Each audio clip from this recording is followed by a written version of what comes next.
காவியம் நாவல் ஸ்டோரியை மிஸ் பண்ணாம பார்க்கிறதுக்கு சேனலை சப்ஸ்கிரைப் பண்ணி பக்கத்துல இருக்க பெல் பட்டனை பிரஸ் பண்ணிக்கோங்க. திடீரென நடந்த தாக்குதலில் வீரா குத்துக்கல்லாக அசையாமல் நிற்க இடும்பன் தலையை பிடித்தபடி வலியில் துடித்துக் கொண்டிருந்தார். இதனால் அந்த இடமே விசித்திரமான அமைதியால் நிறைந்தது. பொதுவாக ருத்ர மகாவீரர் நிலை 3 பகுதிகளாக பிரிக்கப்படும். மேலும் ஒவ்வொரு நிலைக்கும் இடையிலான வித்தியாசம் மிகப் பெரியது. மகிழனைப் போலவே எலும்புக்கூடு சகோதரர்களும் ருத்ர மகாவீர நிலை வீரர்கள்தான். ஆனால் அவர்கள் தங்கள் 5வது சக்கரமான விசுத்த சக்கரத்தை எழுப்பி முதல் கட்டத்தில் இருந்தனர். அதே சமயம் அரச படையின் துணை தளபதி பதவி வகித்த இடும்பன் மற்றும் ஞானேந்திரன் இருவரும் தங்களது 6வது சக்கரத்தை எழுப்பி இடைநிலை மட்டத்தின் ருத்ர மகாவீர நிலை வீரர்களாக இருந்தனர். மேலும் இவர்கள் தங்கள் ஆன்மீக சக்தியை ஊக்குவிப்பதன் மூலமும் எதிரியை தாக்க முடியும். இதனால் இடும்பனின் வலிமை மகிழனை விட அதிகமாக இருந்தது. மேலும் அவரது ஆன்ம சக்தி தாக்குதலும் சக்தி வாய்ந்ததாக இருந்தது.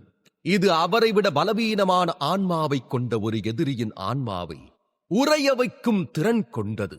ஆனால் இப்போது அவரே தரையில் படுத்துக்கொண்டு தலையை பிடித்துக் கொண்டு புலம்பினார். இந்த சம்பவத்தை பார்த்த துணை தளபதி ஞானேந்திரனும் வாயடைத்துப் போனார். அவர் தனது வார்த்தையை காப்பாற்றுவதற்காக மட்டுமே மகிழனுக்கு உதவ ஒப்புக்கொண்டார். இல்லையெனில் அவர் ஒருபோதும் இடும்பனை தூண்டிவிட ஒப்புக்கொண்டிருக்க மாட்டார். அவர் வலிமையில் இடும்பனுக்கு சமமானவராக இருந்தாலும் இடும்பன் ஆன்மீக தாக்குதல்களில் நிபுணத்துவம் பெற்றவர். அதனால்தான் இடும்பனின் ஆன்மா தாக்குதலில் எச்சரிக்கையாக இருக்க விரும்பினார். உண்மையில் அத்தகைய தாக்குதலை நிறுத்துவது மிகவும் கடினம்.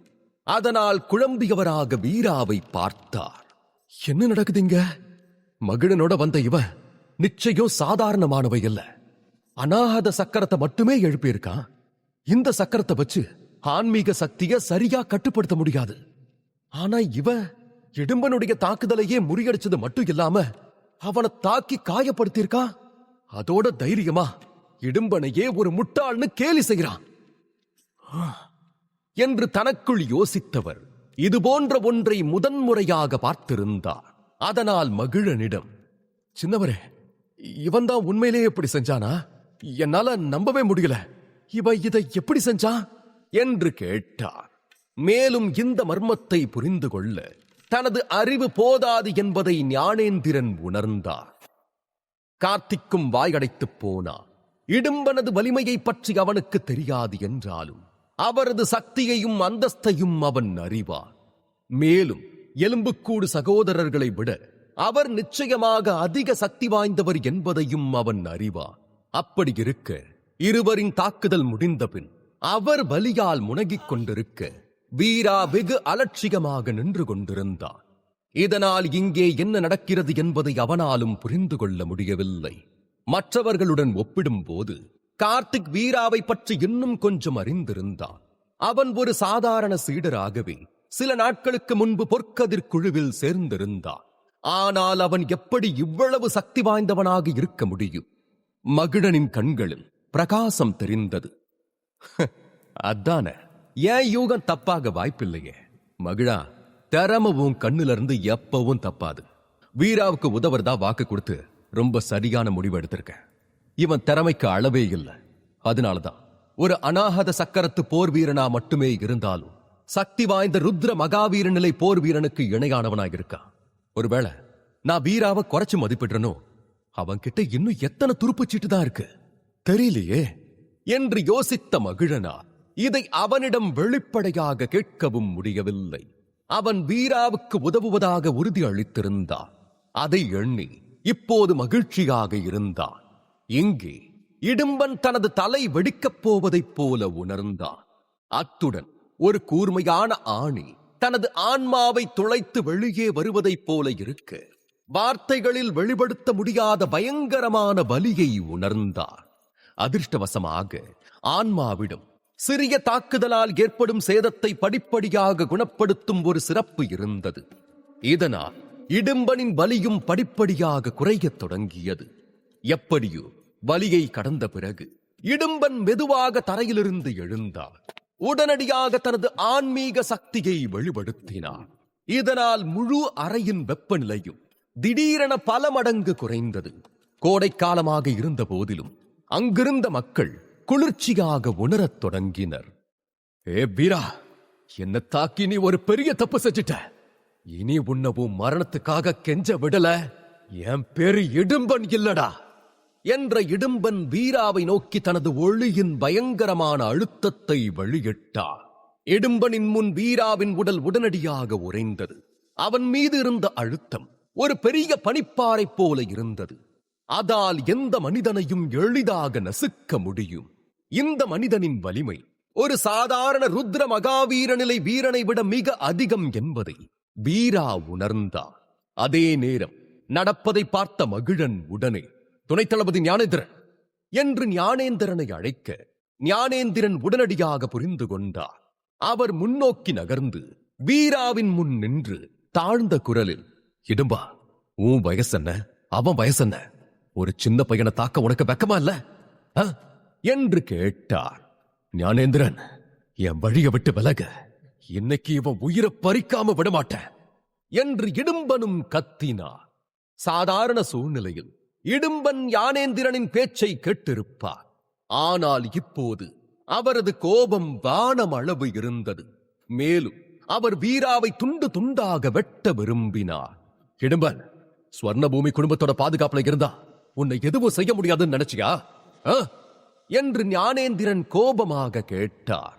ஓ, அப்ப நீ இவனுக்காக என்னோட சண்டை போட விரும்புறியா என்று இடும்பனும் தன் முஷ்டியை இறுக்கினார்.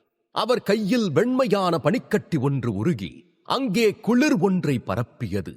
ஏ, நான் உன்னை பார்த்து பயப்படுவன் நினைச்சியா என்ற ஞானேந்திரனும் இனி பின்வாங்க விரும்பவில்லை. அவர்கள் இருவரும் எந்த முடிவுக்கும் வராமல் சண்டைக்கு செல்வதைக் கண்ட மகிழன் பொறுமை இழந்தார். நான் ஒன்னும் உங்க சண்டையை பார்க்க இங்க வரல. ஞானேந்திரன், நீங்க யாழரச பாதுகாப்பா வெளியே கொண்டு வரணும் நான் விரும்புறேன். உங்களால அதை செய்ய முடியாதுன்னா சொல்லிடுங்க, நான் சித்தப்பா கிட்ட போறேன் என்று மகிழன் தீவிரமான குரலில் சொன்னான். துணைத் தளபதி ஞானேந்திரனே இந்த விஷயத்தை கையாள்வார் என்று அவன் நினைத்திருந்தான். ஆனால் இடும்பன் இவ்வளவு பிடிவாதமாகவும் தீவிரமாகவும் இருப்பார் என்று அவன் எதிர்பார்க்கவில்லை. அதே நேரம் மகிழன் சித்தப்பாவிடம் செல்வதாக சொன்னதும் ஞானேந்திரனின் முகம் திடீரென மாறியது. அச்சச்சோ, மகிழன் உண்மையிலேயே அவர்கிட்ட போயிட்டா அது ஒரு பெரிய பிரச்சனையாகிடுமே என்று பயந்தார். ஆனால் அவர் அதை அவ்வளவு தூரம் விட்டுவிட விரும்பவில்லை. எனவே அவர் உடனடியாக, சின்னவரே, இது ஒரு சின்ன விஷயம், இதுக்கு போய் பெரியவரை தொந்தரவு செய்ய வேணாமே என்றார். மகிழன் உடனே தோள்களை குலுக்கி தற்போதைய சூழ்நிலையை சுட்டிக்காட்டி, ஏதோ இந்த துணை தளபதி யாழரச விட விரும்பல. அப்படி இருக்கும்போது இதுக்கு வேற ஏதாவது தீர்வு உங்ககிட்ட இருக்கா என்று கேட்டான். இதை கேட்ட ஞானேந்திரன் சட்டென தலையை திருப்பி இடும்பனிடம், இடும்பா, நான் சொல்றத கேட்கலனா சின்னவர் இந்த விஷயத்தை 2ஆம் தளபதி கிட்ட எடுத்துட்டு போவார். அப்ப நீ தப்பிக்க வாய்ப்பே இல்லை என்றார். 2ஆம் தளபதி வீரபத்ரன் ரத்தின கோட்டையின் 2 தளபதிகளில் ஒருவரான அவர் அரச ராணுவத்தில் மிகவும் பிரபலமான போர் வீரர். அவரது பலம் எல்லையற்றது. இவனுக்கு 2வது தளபதிக்கு தெரியுமா என்ற இடும்பனின் முகத்தில் இப்போது பொறாமை கலந்த பார்வை தெரிந்தது. ஆனால் அதே நேரம் அவருக்கு கொஞ்சம் சந்தேகமும் வந்தது.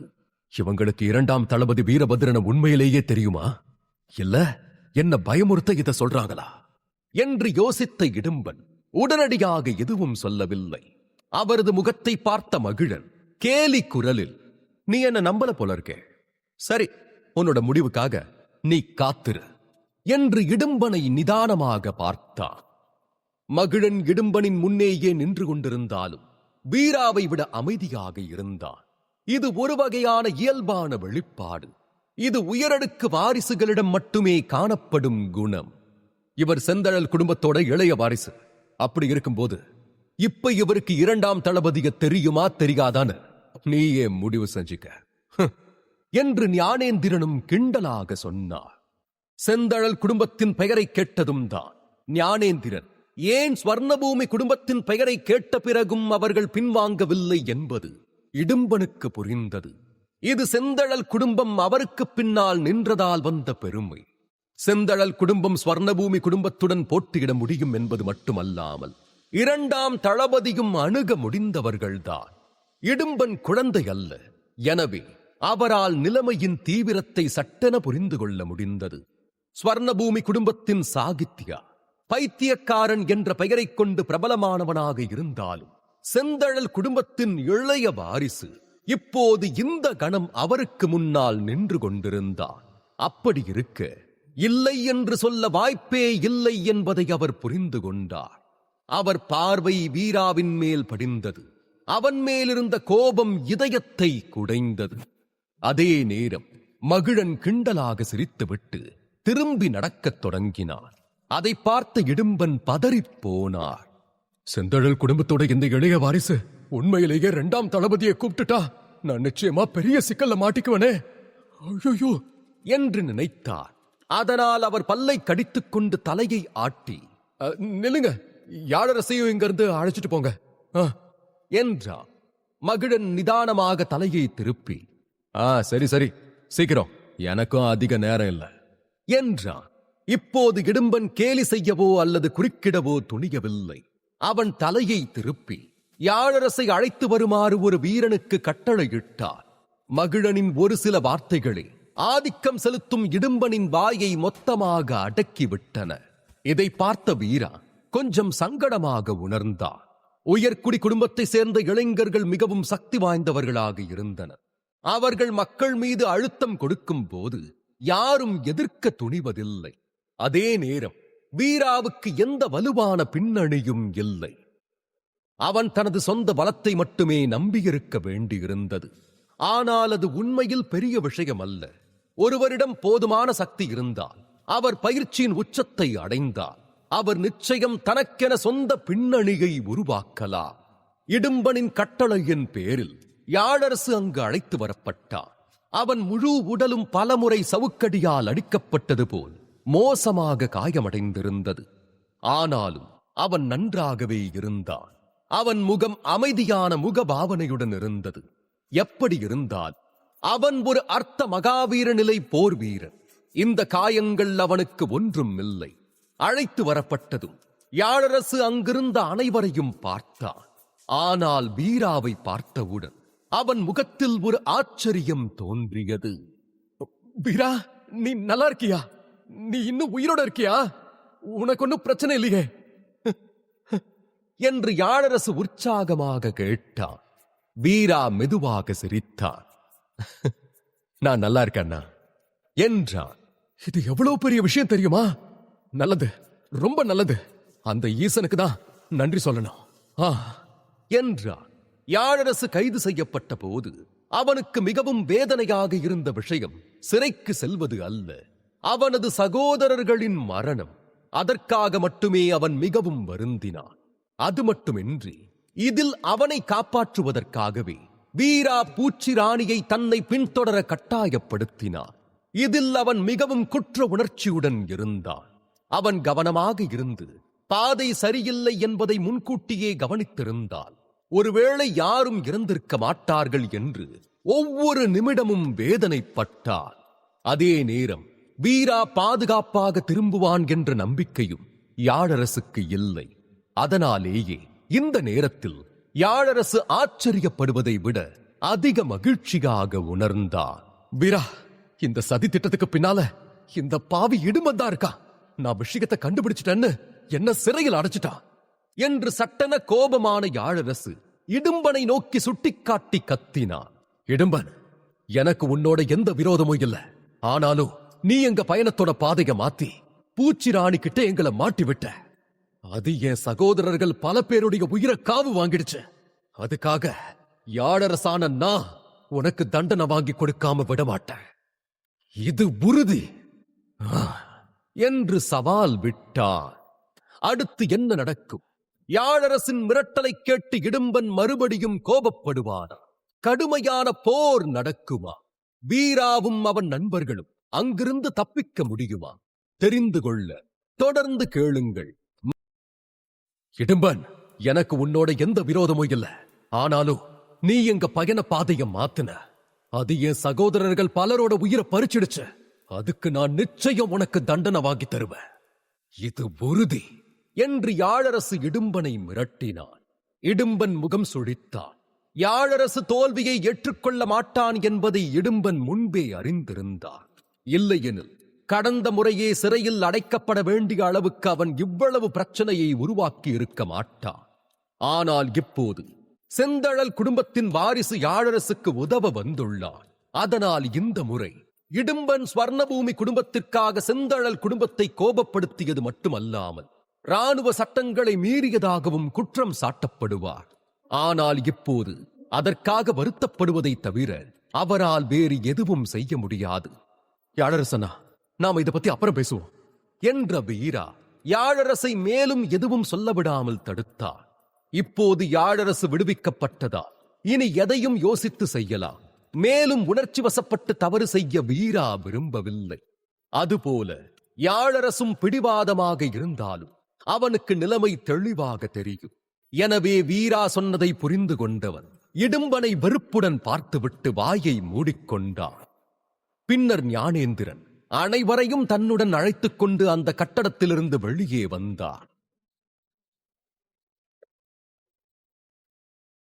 இடும்பன் அறையில் நின்றபடி அவர்கள் வெளியேறுவதை பார்த்தார். பின் தன் அருகில் நின்ற கார்த்திக்கை பார்த்து, வீரா ஒரு சாதாரண குடும்பத்தை சேர்ந்தவன் தானே நீ சொன்ன, அப்புறம் எப்படி செந்தழல் குடும்பம் அவனுக்கு தொண நிக்குது என்று கேட்டார். நிலைமை இப்படி மாறும் என்று முன்பே அறிந்திருந்தார். அவர் இந்த விஷயத்தில் நிச்சயம் கவனம் செலுத்தி இருக்க மாட்டார். அதனால் இப்போது இடும்பன் கார்த்திக் மீது மிகவும் கோபமாக இருந்தார். ஒருவேளை அவர் ஸ்வர்ணபூமி குடும்பத்திற்கு பயப்படவில்லை என்றால் இந்நேரம் அவனை அடித்திருப்பார். அத்துடன் சாகித்யாவின் பிரதிநிதியாகத்தான் கார்த்திக் ரத்தின கோட்டைக்கு வந்திருந்தார். அதனால் கார்த்திக்கு தீங்கு விளைவிக்கும் தைரியம் அவருக்கு இல்லை. அது மட்டுமின்றி இடும்பன் ஏற்கனவே செந்தழல் குடும்பத்தை கோபப்படுத்தி இருந்தார். இப்போது ஸ்வர்ணபூமி குடும்பத்தையும் கோபப்படுத்தினார். அவரது நிலைமை இன்னும் மோசமாகிவிடும். செந்தழல் குடும்பம் வீராவுக்கு ஏன் உதவியது என்று கார்த்திக்குக்கும் தெரியவில்லை. அதனால் குழப்பத்துடன், அது அந்த வீரா உண்மையில ஒரு சாதாரண குடும்பத்தை சேர்ந்தவன் தான். அவனுக்கு ஆதிசக்தி ஆசிரமத்துல எந்த வலுவான பின்னணியும் இல்ல. ஆனா எப்படி செந்தழல் குடும்பத்தை தன் பக்கம் சேர்த்தானுதான் எனக்கும் தெரியல என்றான். உயர்குடி குடும்ப வாரிசுகளின் இயல்பை அவன் நன்கு அறிந்திருந்தான். உண்மையில் அவர்களுடன் பழகினால் நிறைய லாபம் உண்டு. ஆனால் அவர்கள் சாதாரண குடும்பங்களை சேர்ந்த சீடர்களை தங்கள் உண்மையான நண்பர்களாக ஒருபோதும் கருத மாட்டார்கள் என்பதையும் அவன் அறிவான். அவர்களின் பார்வையில் சாதாரண குடும்பங்களை சேர்ந்தவர்கள் கிட்டத்தட்ட நாய்கள் போலத்தான் பாதுகாப்பிற்காக மட்டுமே வைத்துக் கொள்வர். ஆனால் செந்தழல் குடும்பத்தை சேர்ந்த ஒருவர் வீராவுக்கு உதவ இங்கு வந்தது அவனது கற்பனைக்கே அப்பாற்பட்டது. அதனாலேயே வீராவுக்கும் செந்தழல் குடும்பத்திற்கும் என்ன தொடர்பு என கார்த்திக்குக்கும் புரியவில்லை. அவனை கொல்றது ரொம்ப சுலபம்னு நான் ஏற்கனவே சொன்னேன். ஆனா இந்த கார்த்திக் முட்டாள்தனமா யாரும் நம்மள சந்தேகப்படாத மாதிரி அவனை கொல்லணும்னு சொன்னான். இப்ப பாரு, அவனே நம்மள கேலி செஞ்சுட்டு போறான். அவமானம் சே என்று வெள்ளை மண்டையோடு புகார் வாசித்தான். கருப்பு மண்டையோடு, இப்பவும் ஒன்னு தாமதம் ஆயிடல, அவன் ஆசிரமத்துக்குள்ள போறதுக்குள்ள அவனை கொன்னுடலாம் என்றான். அதுவும் சரிதான். இப்ப செந்தழல் குடும்பம் கொஞ்சம் கோபமா இருக்கு. ஒருவேளை நாம வீராவை கொன்னுட்டா செந்தழல் குடும்பம் அமைதி அடைய வாய்ப்பு இருக்கு. நம்ம சின்னவரும் சந்தோஷப்படுவாரு என்ற இடும்பன் உறுதியான குரலில் கூறினார். அப்படின்னா இந்த விஷயத்தை எலும்புக்கூடு சகோதரர்கள் தான் கையாளணும். வீரா ரத்தின கோட்டையை விட்டு வெளியே போகும்போது இவங்க அவனை கொல்லட்டும் என்று கார்த்திக்கும் திட்டமிட அனைவரும் ஒத்துக்கொண்டனர். அந்த இடத்திலிருந்து வெளியே வந்த ஞானேந்திரன் வீராவையும் மற்றவர்களையும் கட்டிடத்திற்குள் இருந்த தலைமையகத்திற்கு அழைத்து சென்றார். அத்துடன், நீங்க இடும்பனை கோபப்படுத்திட்டீங்க. எனக்கு தெரிஞ்சு அவ அவ்வளவு சுலபமா விட்டு கொடுக்க மாட்டான். கண்டிப்பா உங்களுக்கு எதிராக ஏதாவது சதி செய்வான். அதனால நீங்க எல்லாரும் உடனடியா ரத்தின கோட்டையை விட்டு வெளியேறி ஆதிசக்தி ஆசிரமத்துக்கு போங்க என்றார். மகிழனும் ஞானேந்திரன் பேச்சை ஏற்றுக்கொண்டான். வீரா, பூச்சி ராணியுடைய சக்தி மூலத்தை நீ ஏற்கனவே எடுத்துட்ட. அதுவே உனக்கு நிறைய பங்களிப்பு புள்ளிகளை தரும். அதனால நீ விரும்பினா இப்பவே போகலாம் என்றான். ஆமா, நான் கேள்விப்பட்டேன். ஆச்சரியமா இருக்கு. பூச்சிகளின் ராணியை நீ எப்படி கொன்ன என்று ஞானேந்திரனும் விசாரித்தார். அவரால் அதை இன்னும் ஜீரணிக்க முடியவில்லை. ஞானேந்திரனின் கேள்வியை கேட்டு வீரா சத்தமாக சிரித்தார்.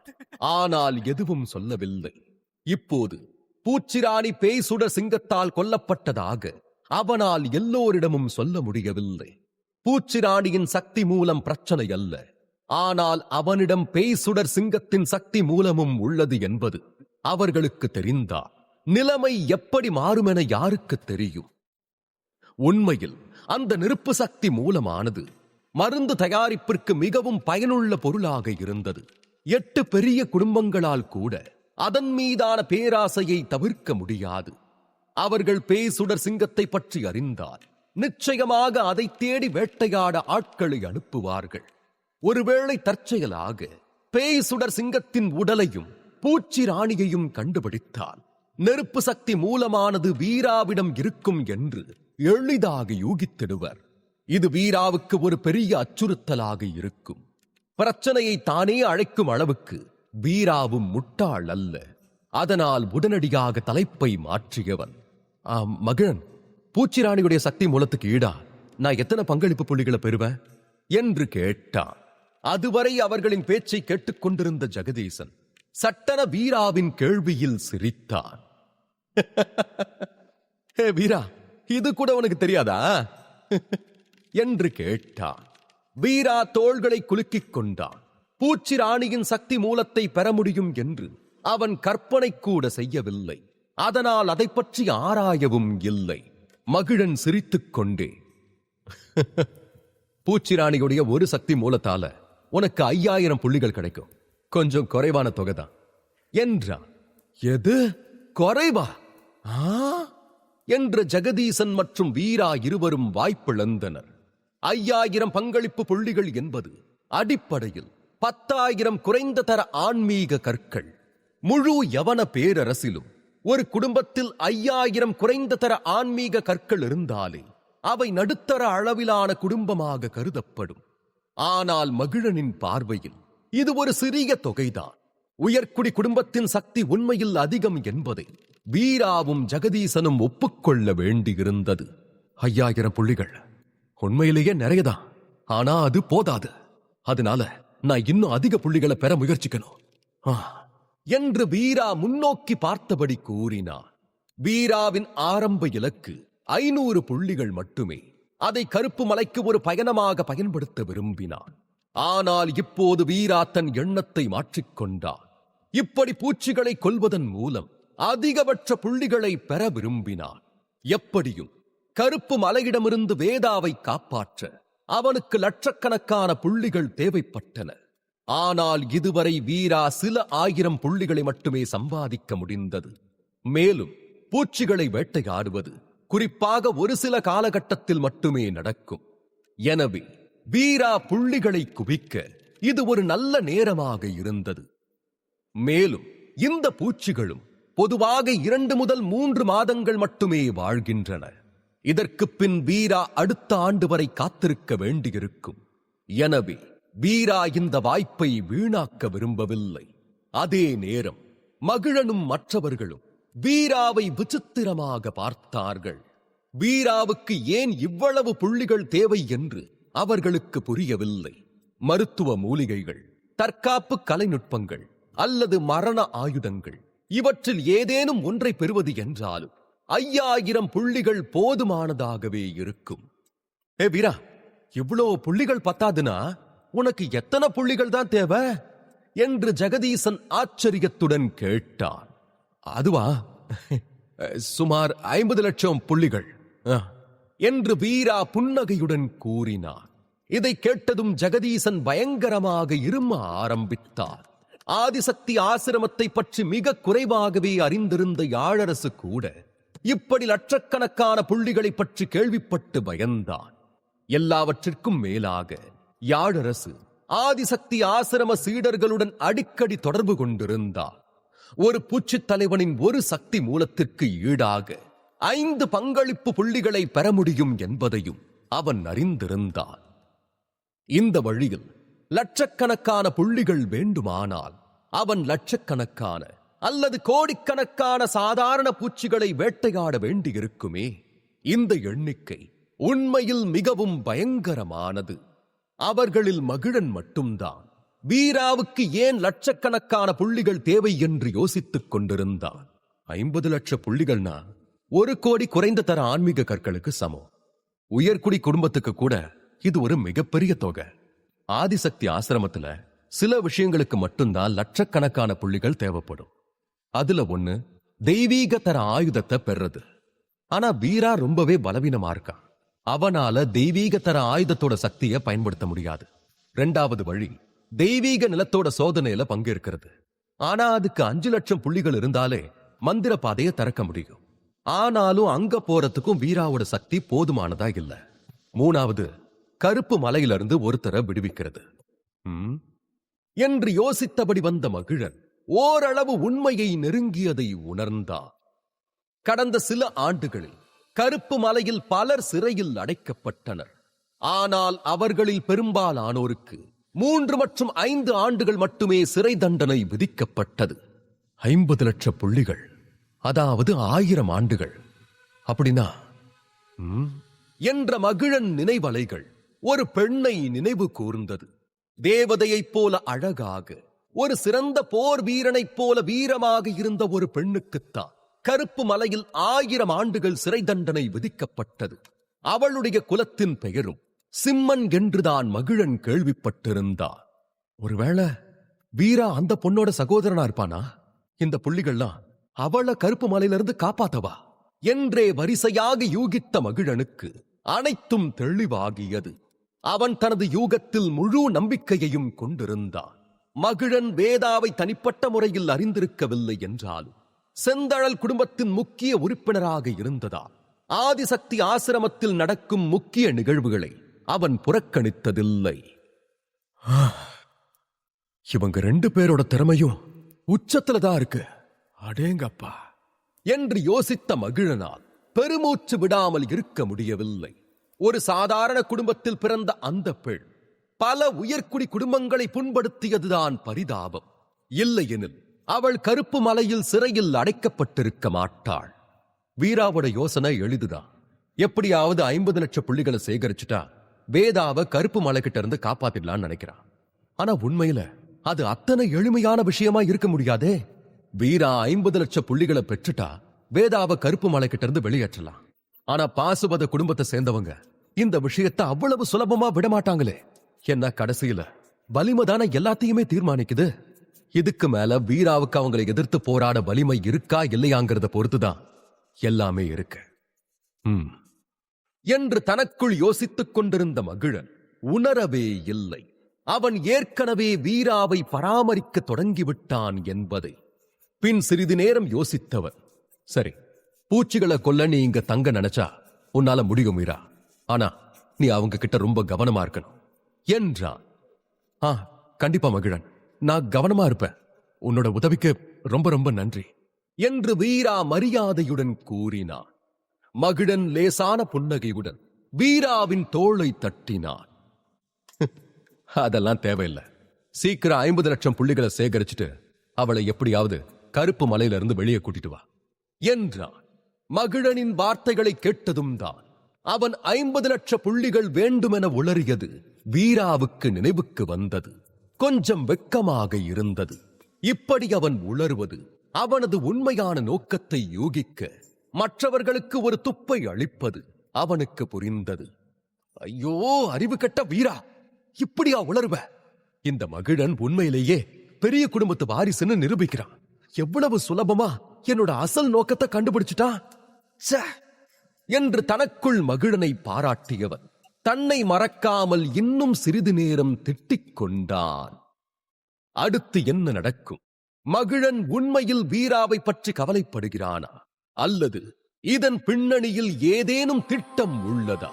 வீராவின் அங்கேயே தங்கும் முடிவு சரிதானா? அவனது எதிரிகளின் அடுத்த நடவடிக்கை என்ன? மேலும் தான் சொன்ன ஒற்றை வார்த்தையில் அனைத்தையும் புரிந்து கொண்ட மகிழனை வீரா வியப்புடன் பார்த்தான். அத்துடன் ஒரு புத்திசாலிக்கு ஒரு சிறு குறிப்பு போதும் என்று கூறப்படுவது எத்தனை உண்மை என்பதையும் வீரா இப்போது புரிந்து கொண்டார். அதே நேரம் ஜெகதீசனால் மகிழன் என்ன சொல்கிறான் என்று புரிந்து கொள்ள முடியவில்லை. அதை பற்றி அவன் கேட்க விரும்பினான். ஆனால் பின் அமைதியாக இருக்க முடிவு செய்தான். சில நொடி அமைதிக்குப் பின் மகிழன், சரி, இப்ப நான் ஆதிசக்தி ஆசிரமத்துக்கு போறேன். அங்க போய் என் சக்தியை அதிகரிக்கிறதுல கவனம் செலுத்தணும். நீ என்ன பார்க்கணும்னா நேரடியா வெண்தழல் குழுவுக்கு வந்துரு என்றான்.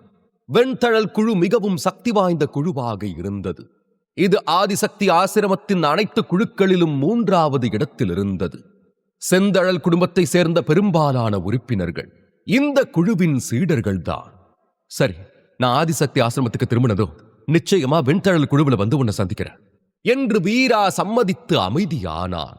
அவன் மனதிற்குள், மத்தவங்களுடைய சக்தியை நம்புனா அது எப்பவும் நிலையா இருக்காது வீரா. நீ எப்பவும் உன்னோட சொந்த பலத்தை மட்டுமே நம்பி இருக்கணும். ஆனா அப்பப்ப மகிழன் மாதிரி உறவுகளை மதிக்கிற ஒரு நபர்கிட்ட நட்பா இருக்கிறதும் தப்பில்ல என்று தனக்குள் சொல்லிக் கொண்டான். பிறகு மகிழன், ஜெகதீசன் இருவரும் வீராவிடம் விடைபெற்று பெரிய பறக்கும் ரதத்தில் ஏறி ஆதிசக்தி ஆசிரமத்திற்கு திரும்பினர். தலைமையகத்திலிருந்து திரும்பும் போது யாழரசு எதுவும் பேசவில்லை. இருப்பினும் மகிழனும் வீராவும் தன்னை விடுவிக்க நிறைய முயற்சிகள் எடுத்திருப்பார்கள் என்பதை யாழரசு அறிந்திருந்தான். எனவே அவன் அவர்களுக்கு எப்போதும் நன்றியுள்ளவனாக இருப்பான். ஆனாலும் போரில் உயிரிழந்த தன் சகோதரர்கள் நினைவு வந்ததும் அவன் மனம் கனத்துப் போனது. ஒரு சிப்பாய் என்ற முறையில் யாழரசு வாழ்வா சாவா போராட்டங்களுக்கு பழகி இருந்தான். முன்பும் தனது சகோதரர்கள் போரில் தன் கண் முன்னால் இறப்பதை அவன் பார்த்துள்ளான். ஆனால் அந்த காட்சிகள் அனைத்தும் அத்தனை கொடூரமானவை அல்ல. ஆனால் இந்த முறை இடும்பன் வேண்டுமென்றே அரச படையை ஒரு ஆபத்தான பாதையில் அனுப்பினார். இது பல வீரர்களின் மரணத்திற்கு வழிவகுத்தது. எனவே அவர் கோபமாக இருப்பதும் நியாயமானது. அவர்கள் வழியில் வந்து கொண்டிருக்கும் போதே மறுபுறம் இடும்பன் வருவதை வீரா கவனித்தார். அவரது முகத்தை பார்த்த வீரா யாழரசை ஒதுக்கி, வா, முதல்ல ஏதாவது சாப்பிடலாம் என்று இழுத்துப் போனார். உணவகத்திற்குள் யாழரசும் வீராவும் அமைதியாக இருந்தனர். யாழரசு இன்னும் சோகமாக இருந்தான். வீராவால் அவனது உணர்ச்சிகளை புரிந்து கொள்ள முடிந்தது. யாழரசு, இது எல்லாம் என்னாலதான் தொடங்குச்சு. என்னாலதான் உன்னோட சகோதரர்கள் இறந்துட்டாங்க. அதுக்கு நான் மன்னிப்பு கேட்டுக்கிறேன் என்று வீரா குற்ற உணர்ச்சியுடன் சொன்னான். ஏ வீரா, இடும்பன் எனக்கும் என் ராணுவத்துக்கும் துரோகம் செஞ்சிருக்கான். இதுக்கு நீ ஏன் மன்னிப்பு கேட்கிற என்று வீரா சொன்னதை கேட்டு யாழரசு குழப்பத்துடன் கேட்டான்.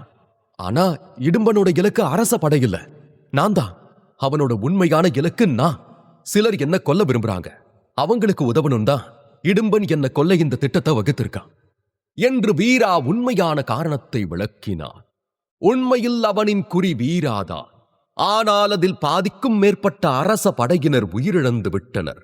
உண்மையை உணர்ந்த யாழரசு தனது கைமுட்டிகளை இறுக்கினான். தனக்கும் இடும்பனுக்கும் இடையே உண்மையில் எந்த விரோதமும் இல்லை என்பது புரிந்ததும் அவனுக்கு இருந்த சந்தேகம் விலகியது. ஆனால் உண்மை அதிக அதிர்ச்சி தந்தது. அவன் வீராவின் கண்களை பார்த்து சிறிது நேரம் யோசித்தான். அவனது முகம் படிப்படியாக அமைதியானது. பின் பெருமூச்சு விட்டவன், நீ வருத்தப்படாத வீரா, அவங்களுடைய இலக்கு நீதான். ஆனா இதுல உன் தப்பு எதுவும் இல்லையே. அதோட அந்த கிறுக்க ராணுவ விதிகளை மீறி என் சகோதரர்களை கொண்டு இருக்கான். ஒருத்தரை கொல்லணும்னா அதுக்கு நேரடியா போட்டி போடணும். அதை விட்டுட்டு இத்தனை பேரை கொல்றதுக்கு அவனுக்கு என்ன உரிமை இருக்கு என்று கேட்டான். வீரா கோப்பையில் இருந்த தண்ணீரை குடித்தபடி தலையை ஆட்டினான். அவனுக்கு நான் நிச்சயமா தண்டனை தருவேன். நான் இங்க தங்கினதுக்கு ஒரே காரணம் புள்ளிகள் சம்பாதிக்கிறதுனா, இன்னொன்னு அவனுக்கு பாடம் புகட்டணும் என்றான். இந்த நேரத்தில் யாழரசும் இடும்பனை கொல்ல விரும்பினான். ஆனால் முதல் விஷயம், இடும்பன் ராணுவ முகாமில் ஒரு உயர் அதிகாரியாக இருந்தான். இரண்டாவதாக அவன் ருத்ர மகாவீர போர் வீரன். அதனால் இடும்பனை பழிவாங்க அவனுக்கு வழி இல்லை. அதனால் அவன் நம்பிக்கையான கண்களுடன் வீராவை பார்த்தான். வீரா, அவனுக்கு பாட கத்துக் கொடுக்க உன்கிட்ட ஏதாவது வழி இருக்கா என்று கேட்டான். வீரா சிரித்தான். நிச்சயமா ஒரு தீர்வு இருக்கு. இவங்களை பத்தி எனக்கு நல்லாவே தெரியும். நான் இங்க இருக்கிற வரை அவங்க என்ன கொல்ல முயற்சி பண்ணுவாங்க. அந்த நேரம் நான் அவங்களை கொன்னுடுவேன் என்று வீராவின் பார்வை ரத்தின கோட்டையிலிருந்து விலகி காட்டை நோக்கி நகர்ந்தது. வீரா மற்றும் மகிழன் இருவரின் இயல்பை பற்றி பேசினார். இருவருமே முற்றிலும் வேறுபட்டவர்கள். ஒரு உயர்குடி குடும்பத்தில் பிறந்த மகிழன் எதையும் செய்வதற்கு முன்பு அதன் பின் விளைவுகளை பற்றி நிறைய சிந்திக்க வேண்டியிருந்தது. அதே சமயம் வீராவுக்கு அப்படி எதுவும் இல்லை. மேலும் யாராவது சுந்தர தேசத்தை தாக்கி அவனை பழிவாங்குவார்களோ என்ற பயமும் இப்போது அவனுக்கு இல்லை. எனவே அவன் மிகவும் அமைதியாக இருந்தான். முடிவுகளை உடனடியாகவும் எடுக்க முடிந்தது. அதனால் வீரா ஒரு அற்புதமான திட்டத்தை தயார் செய்தான். அடுத்த 5 நாட்களில் யாழரசு அரச படையை மறுசீரமைத்து பூச்சிகளை வேட்டையாட சென்றிருந்தான். விதிகளின்படி ஒரு சீடனால் பெறப்பட்ட சக்தி மூலங்களில் பாதியை அரச படைக்கு வழங்க வேண்டும். ஆனால் யாழரசு தன்னுடைய நன்றியை தெரிவிக்க அரச படையால் பெறப்பட்ட சக்தி மூலங்களை வீராவுக்கு வழங்கினான். யாழரசின் சிறந்த தலைமையாலும் வீராவின் வாயுவேக கத்தியின் உதவியாலும் நரமாமிச பூச்சிகளின் வேட்டை மிகவும் சீராக நடந்தது. இந்த 5 நாட்களில் வீரா அதிக நன்மை பெற்றிருந்தான். முன்பு அவன் சேகரித்திருந்த சக்தி மூலங்களுடன் சேர்த்து வீரா கிட்டத்தட்ட 4000 சாதாரண பூச்சி சக்தி மூலங்களை கொண்டிருந்தான். அதே நேரத்தில் பூச்சி தலைவனின் சக்தி மூலங்களின் எண்ணிக்கை 200ஐ தாண்டியது. இதனுடன் பூச்சி ராணியின் சக்தி மூலத்தை சேர்த்தால் வீரா மொத்தம் 7000 பங்களிப்பு புள்ளிகளுக்கு மேல் பெறுவான். இவ்வளவு குறுகிய காலத்தில் இவ்வளவு பங்களிப்பு புள்ளிகளை பெற்றது நிச்சயம் ஒரு சாதனைதான். ஆனால் வீரா இதில் திருப்தி அடையவில்லை. இதனால் அவன் மீண்டும் தனது வேட்டையை தொடர்ந்தான். 6ஆம் நாள் அதிகாலையில் வீரா அரச படையுடன் வேட்டையாட காட்டிற்கு சென்றான். அங்கே யாழரசு தன் மனதில் எழுந்த கேள்வியை கேட்டான். வீரா, அந்த மக்கள் நிச்சயமா உன்னை கொல்ல முயற்சி பண்ணுவாங்கன்னு சொன்ன, அப்புறம் ஏன் அவங்க இவ்வளவு நாளா அமைதியா இருக்காங்க என்று கேட்டான். வீராவுக்கு அளித்த வாக்குறுதியின்படி யாழரசு மீண்டும் தலைமையகத்திற்கு சென்று பிரச்சனையை உருவாக்கவில்லை. மேலும் தற்போதைய சூழ்நிலையில் அவர்களுக்கு எந்த தீங்கும் தன்னால் செய்ய முடியாது என்பதை யாழரசும் அறிந்திருந்தார். எனவே வீராவின் திட்டத்தின்படி அவர்கள் ஒவ்வொரு நாளும் வேட்டையாட காட்டிற்கு சென்றனர். இருப்பினும் அவர்கள் நிச்சயமாக தன்னை பின்தொடர்வார்கள் என்று வீரா கூறியிருந்தார். ஆனால் கடந்த 5 நாட்களாக அவர்கள் யாரையும் பார்க்கவில்லை. இது யாழரசின் பொறுமையை சோதித்தது. என்னாச்சு நண்பா, பொறுமை கரையை கடக்குதா? பொறுத்தார் பூமி ஆழ்வார் கேள்விப்பட்டது இல்லையா? அவங்க வரப்ப வரட்டும், அதுவரை நாம பூச்சிகளை கொண்டுகிட்டு இருப்போம் என்று சிரித்தான். ஆனால் தன் எதிரிகளின் பொறுமையை கண்டு வீராவும் சற்று ஆச்சரியத்தில் தான் இருந்தான். பின் குனிந்து ஒரு பூச்சியின் உடலிலிருந்து சக்தி மூலத்தை எடுத்து தனது சேமிப்பு மோதிரத்திற்குள் வைத்தான். அப்போது வீரா திடீரென்று மேலே பார்த்தான். அவனது புருவங்கள் சுருங்கின. பின்னர் காட்டுக்குள் ஒரு திசையில் பார்த்தபடி சிரித்தான். பரவாயில்ல, அவங்களுடைய பொறுமையையும் பாராட்டதான் செய்யணும் என்றார். வீராவின் ஆன்மா சராசரி மனிதனின் ஆன்மாவை விட மிகவும் உணர்திறன் மிக்கதாக மாறியிருந்தது. அதனால் நின்ற இடத்திலிருந்தே தனது எதிரியின் ஆன்மா தூரத்திலிருந்து வருவதை அவனால் உணர முடிந்தது. சிறிது நேரத்தில் 3 பேர் காட்டிற்குள் வந்தனர். அவர்களில் ஒருவர் பொற்கதிர் குழுவின் சீடன் கார்த்திக். மற்ற 2வரை வீரா இடும்பனுடன் இராணுவ முகாமில் கண்டிருந்தார். அவர்கள் இருவரும் ஒருவருக்கொருவர் முற்றிலும் எதிர்மாறாக கருப்பு மற்றும் வெள்ளை நிறத்தில் இருந்தனர். கடந்த 5 நாட்களில் கார்த்திக்குக்கும் வீராவை கொல்ல பல வாய்ப்புகள் கிடைத்தன. ஆனால் அவன் உடனே களமிறங்கவில்லை. மகிழன் வீராவுக்கு ஆதரவாக இருந்தது அவனுக்கு பெரிய அதிர்ச்சியை உண்டாக்கியது. இதனாலேயே எதையும் செய்வதற்கு முன்பு முழுமையாக விசாரிக்க விரும்பினான்.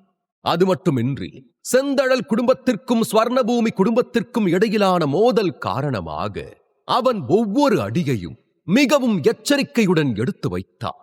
இல்லையெனில் ஒருவரை பிரியப்படுத்த முயற்சித்து மற்றவருக்கு பலியாக கூடும்.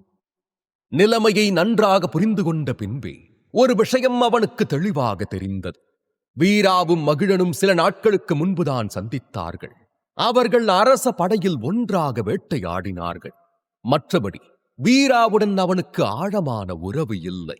ஆனால் இவ்வளவு குறுகிய காலத்தில் வீரா எப்படியோ மகிழனை தன் பக்கம் இழுத்துள்ளான்.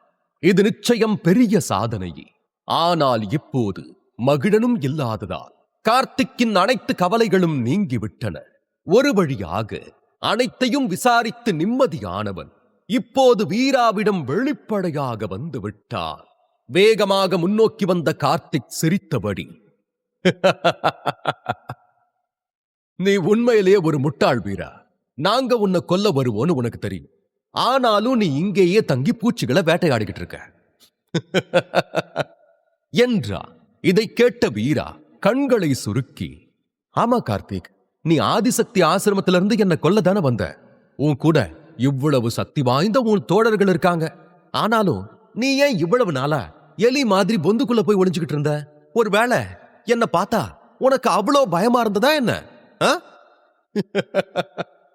என்று கேட்ட வீராவின் முகத்தில் எந்த பதற்றமும் இல்லை. குகையில் பூமியின் ஆதிகால நெருப்பால் அவன் தன் உடலை தூய்மைப்படுத்திய பிறகு அவனது வலிமை கணேசமாக அதிகரித்திருந்தது. மேலும் இது போன்ற ஒரு நல்ல போரின் மூலம் தன் வலிமையை மேம்படுத்த விரும்பினான். அதே நேரம் வீரா இவ்வளவு நம்பிக்கையுடன் பேசுவதை கண்டதும் கார்த்திக்கின் இதயம் வேகமாக துடிக்கத் தொடங்கியது. இவன் இப்பதான் அனாஹத சக்கரத்தை எழுப்பினா, அப்புறமும் ஏன் யாருக்கும் பயப்பட மாட்டேங்கிறான் என்ற குழப்பத்தை மனதில் மறைத்துக் கொண்ட கார்த்திக், உன்னை பார்த்து பயமா? வாய அடக்கு வீரா, என்னையோட உன் அத்தியாயத்தை முடிக்கிறோம் என்றவன் எலும்புக்கூட்டு சகோதரர்களுக்கு கண் காட்டு அவனுக்கு இருபுறமும் நின்று கொண்டிருந்த சகோதரர்கள் இருவரும் முன்னே வந்தனர். இருவரும் நீண்ட காலமாக கார்த்திக்குடன் ரத்தின கோட்டையில் காத்திருந்து தங்கள் பொறுமையை இழந்திருந்தனர். அதனால் இன்று கிடைத்த இந்த வாய்ப்பை அவர்கள் விடப்போவதில்லை. உடனடியாக அவர்கள் தங்களின் ஆன்மீக சக்திகளை வெளியிட சக்தி கருப்பு மற்றும் வெள்ளை நிறத்தில் பாய்ந்தன.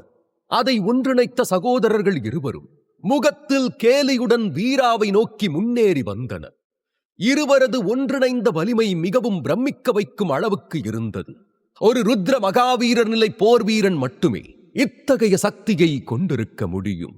இந்த காட்சியை கண்ட யாழரசு உடனடியாக தனது வீரர்களிடம், நண்பர்களே, எதிரிய கொல்ல தயாராகுங்க என்று கட்டளையிட்டார். ஆனால் அவர்கள் உதவ முன்வருவதற்கு முன்பு வீரா தனது கையை நீட்டி அவர்களை தடுத்தார். அண்ணா, நீங்க கவலைப்பட தேவையில்லை. அவங்க எனக்காக தானே வந்திருக்காங்க, அதனால நானே இதை பார்த்துக்கிறேன் என்ற வீரா சண்டையிட முன்னேறினார். எலும்புக்கூட்டு சகோதரர்கள் வீரா தனியாக அவர்களை நோக்கி நடந்து வருவதை கண்டது கேலியாக புன்னகைத்தனர். கருப்பு மண்டையோடு, இன்னைக்கு நீ மட்டும் இல்ல, மொத்த அரச படையும் கொல்லப்படும், பார்க்கலாமா என்று கூறி சிரித்தான். வீரா, உனக்கு 2 நிமிஷம் அவகாசம் தர, தற்கொலை செஞ்சு செத்துடு.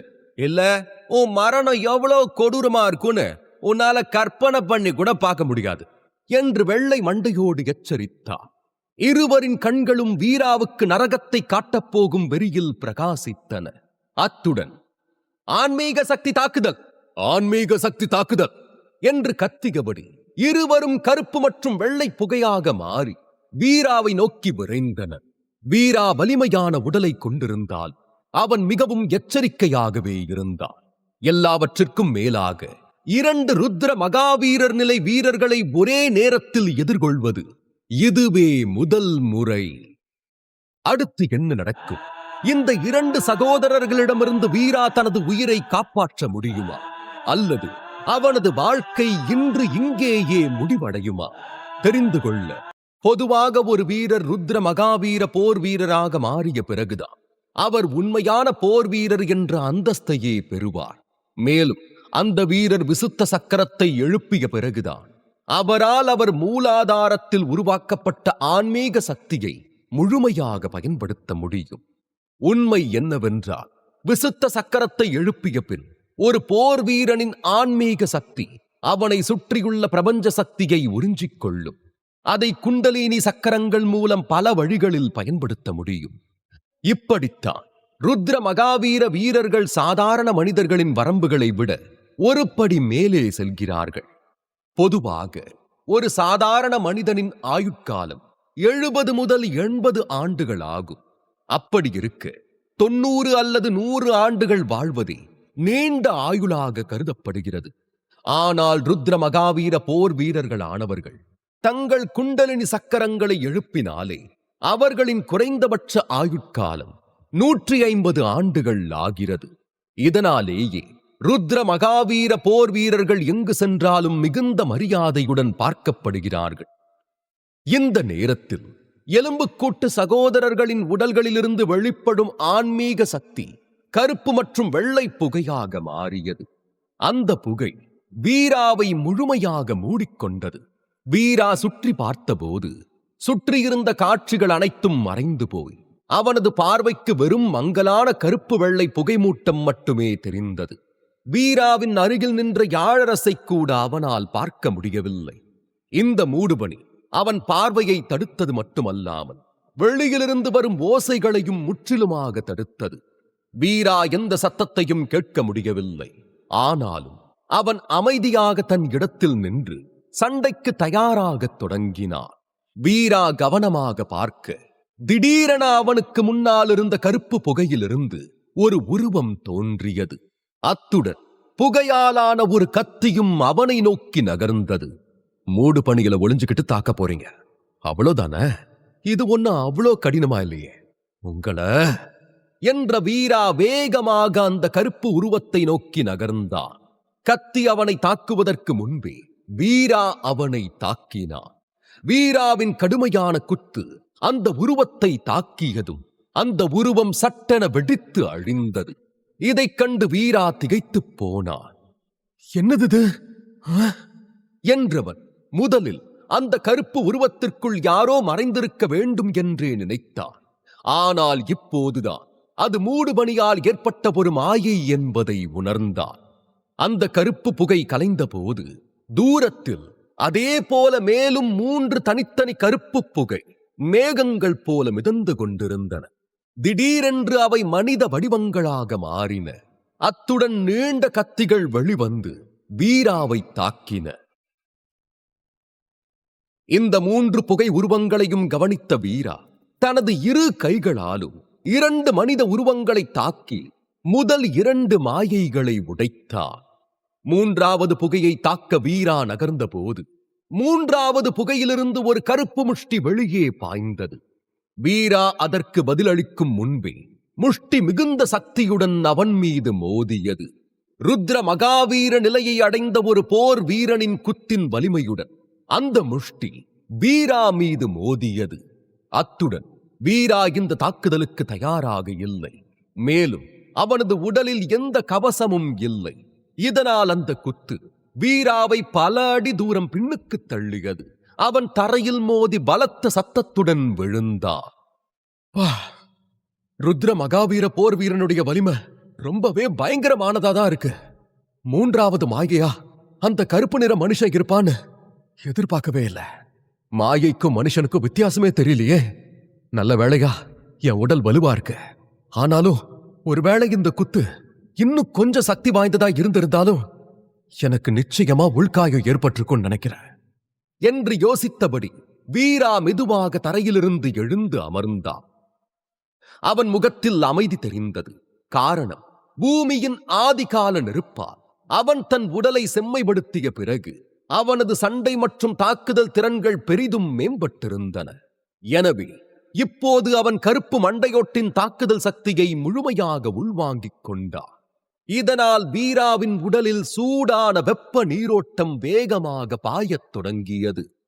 ஆனால் வீராவால் இம்முறை மகிழ்ச்சி அடைய முடியவில்லை. மேலும் அவனை சுற்றி கருப்பு மற்றும் வெள்ளை நிற புகையால் தடுப்பு உருவாகி இருந்தது. அதையும் அவனால் உடைக்க முடியவில்லை. அது மட்டுமின்றி கருப்பு மண்டையோடு கருப்பு புகையிலும் வெள்ளை மண்டையோடு வெள்ளை மூடுபனியிலும் மறைந்திருந்தனர். அவர்கள் ஒன்றாக ஒரு விசித்திரமான கலவையை உருவாக்கினர். அது என்னவென புரிந்து கொள்ளக்கூட வீராவுக்கு கடினமாக இருந்தது. சிறிது நேரம் அவர்கள் உருவாக்கிய புகை அதன் வடிவத்தை மாற்றிக்கொண்டே இருந்தது. பின் அது 1000 வீரர்களாக மாறி வீராவை நோக்கி நகர்ந்தது. இதைக் கண்ட வீரா சட்டென எழுந்து கொண்டான். இது புகையாலான படை. இந்த மாயை கூட்டத்திற்கு நடுவில் எலும்புக்கூட்டு சகோதரர்களின் உண்மையான உடல்களை வீராவால் அடையாளம் காண முடியவில்லை. மேலும் வீரா இன்னும் அர்த்த மகாவீர நிலை வீரனாக மாறவில்லை. அவன் தனது ஆன்மீக சக்தியால் அவர்களை ஓரளவு கண்டிருந்தாலும் கூட அவனிடமிருந்து வெகு தொலைவில் நிற்கும் ஒருவரை அவனால் தாக்க முடியாது. எனவே இந்த 1000 வீரர்களை குறுகிய காலத்தில் கொல்ல அவனுக்கு வேறு வழி தேவைப்பட்டது. யோசித்தவன் முடிந்தவரை வேகமாக தாக்கினான். ஒரே நொடியில் அவன் தனது குத்துக்களால் 10க்கும் மேற்பட்ட மனித உருவங்களை உடைத்தான். ஆனால் அந்த உருவங்கள் உடைந்ததும் மீண்டும் சில புகை உருவங்கள் அங்கே தோன்றின. அந்த உருவங்கள் தொடர்ந்து உருவாக்கப்பட வீரா அதை தொடர்ந்து உடைத்து விட்டான். இதைக் கண்ட வெள்ளை மண்டையோடு, ஏ வீரா, உன்னால எவ்வளவு நேரம் இதுல தொடர்ந்து தப்பிக்க முடியும்னு நானும் பாக்குறேன் என்று சத்தமாக சிரித்தான். அப்போது திடீரென வெள்ளை புகையின் கூட்டத்திலிருந்து ஒரு முஷ்டி வெளியேறி வீராவின் விலா எலும்புகளில் மோதியது. ஆ என்று கத்தியபடி வீரா மீண்டும் பல அடி தொலைவிற்கு பறந்தான். வீராவின் உடல் ஒரு ஆன்மீக ஆயுதம் போல கடினமாக இருந்ததால் அவனை காயப்படுத்துவது அவ்வளவு எளிதானதாக இல்லை. ஆனால் இந்த குத்து மிகவும் சக்தி வாய்ந்தது. மேலும் அவனது விலா எலும்புகளில் தாக்கியது. அதனால் அவனது இதயம் காயப்பட வாய்ப்புண்டு. இதைத் தொடர்ந்து இரு சகோதரர்களும் மூடுபனி வழியாக மறைந்திருந்து வீராவை தாக்கிக் கொண்டே இருந்தனர். அவர்களின் குரல்களை கேட்டாவது அவர்களின் இடத்தை கண்டறிய எண்ணிய வீரா தனது செவிப்புலனை கூர்மைப்படுத்தினார். அப்போது வீராவை சுற்றி ஒரு கருப்பு புகை மேகம் உருவானது. அதிலிருந்து ஒரு சிரிப்பு சத்தம் கேட்டது. வீரா முன்னாலிருந்து புகை மேகத்தை தாக்கி அதை உடைத்தார். ஆனால் அதில் மூடுபனியை தவிர வேறு எதுவும் இல்லை. அப்போது, ஏய், இங்க இருக்கேன் தம்பி என்றபடி வீராவின் முதுகில் ஒரு குத்து விழுந்தது. இந்த குத்தினால் வீரா 2 அடிகள் முன்னோக்கி எடுத்து வைத்தார். அவன் சுதாரிப்பதற்குள் அவனுக்கு முன்னால் இருந்த ஒரு கருப்பு கால் அவனது வலப்புற வயிற்றில் தாக்கியது. வீரா காற்றில் பறந்தான். இரு சகோதரர்களும் வீராவை கிட்டத்தட்ட ஒரு பந்து போல மாறி மாறி அடித்து விளையாடிக் கொண்டிருந்தனர். இதனால் அவனது உடலில் சூடான நீரோட்டம் தொடர்ந்து பாய்ந்து அவனது குண்டலினி சக்கரங்களில் நுழைந்து வீராவுக்கு மிகவும் நிம்மதியான உணர்வை தந்தது. என்னதான் இந்த உணர்வு நன்றாக இருந்தாலும் தன்னை இருவரும் இப்படி தூக்கி எறிந்து விளையாடுவது வீராவுக்கு கடுப்பாக இருந்தது. ஆனால் இந்த நொடி வீராவால் எதுவும் செய்ய முடியவில்லை. அப்போது திடீரென 2 சகோதரர்களும் 2 பக்கங்களிலிருந்தும் ஒரே நேரத்தில் வீராவை தாக்கினர். வீரா கீழே விழுந்தான். ஆனாலும் கூட அந்த மாயைக்குள் அவர்களை அவனால் கண்டுபிடிக்க முடியவில்லை. இப்ப நான் என்ன செய்யணும்? இவங்க 2 பேரையும் எப்படி சமாளிக்கிறது என்று யோசித்த வீரா தரையில் படுத்தபடியே மூச்சிறைத்துக் கொண்டிருந்தான். ஆனால் அவனால் எதையும் யோசிக்க முடியவில்லை. அடிப்பது நீண்ட நேரம் தொடர்ந்தது. அதே நேரம் சகோதரர்கள் இருவருக்கும் வீராவின் உடலின் சிறப்பு பற்றி ஓரளவு யூகம் வந்திருந்தது. வெள்ளை மண்டையோடு, தம்பே, இவன் கொஞ்சம் விசித்திரமா தான் இருக்கான். நம்மளை விட வலிமையான போர் வீரர்களால கூட இந்த அடியை தாங்கி இருக்க முடியாது. ஆனா இவன் இன்னும் உயிரோட இருக்கான் பாரு என்றான். ஆமாண்ணா, இவனுக்கு எதுவும் ஆகல. அதோட நாம எவ்வளோ அதிகமா அடிக்கிறோமோ அவ்வளோ அதிகமா சுறுசுறுப்பா மாறுறான். ஆனா இது எப்படின்னு தான் எனக்கு புரியவே இல்லை என்ற கருப்பு மண்டையோடும் ஏதோ தவறு இருப்பதை உணர்ந்திருந்தான். இதுக்குன்னு ஏதாவது மந்திர சக்திகளோ இல்ல மந்திர பொக்கிஷங்களோ இருக்குமோ என்று யோசித்த வெள்ளை மண்டையோடு சட்டென உற்சாகமானான். ஆமாண்ணா, அதுக்கு கூட வாய்ப்பு இருக்கு. அது உண்மைனா இவனை கொன்னு நாம சின்னவரை சந்தோஷப்படுத்துறது மட்டும் இல்லாம நமக்கும் ஒரு பெரிய புதையல் கிடைக்கும் என்ற கருப்பு மண்டையோடும் வெறித்தனமாக சிரித்தார். உடன் சிரித்த வெள்ளை மண்டையோடு, சரி, நாம ரொம்ப நேரம் விளையாடிட்டோம். இப்போ உண்மையான பலினா என்னன்னு இவனுக்கு காட்டுவோம் என்றான். அடுத்த நொடி ஓநாய்கள் தாக்குதல், ஓநாய்கள் தாக்குதல் என்று இருவரும் ஒன்றாக கத்தினர். உடனே 2 வண்ண மூடுபனியிலும் ஒரு அசைவு ஏற்பட்டது. 2 வண்ண புகைகளும் ஒன்றாக இணைந்து 9 ஓநாய்களின் வடிவத்தை எடுத்தன.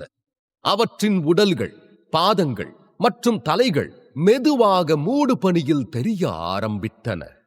புகையாலான 9 ஓநாய்களும் உருமியபடி வீராவை சுற்றி வளைத்து அவனை நோக்கி விரைந்தன.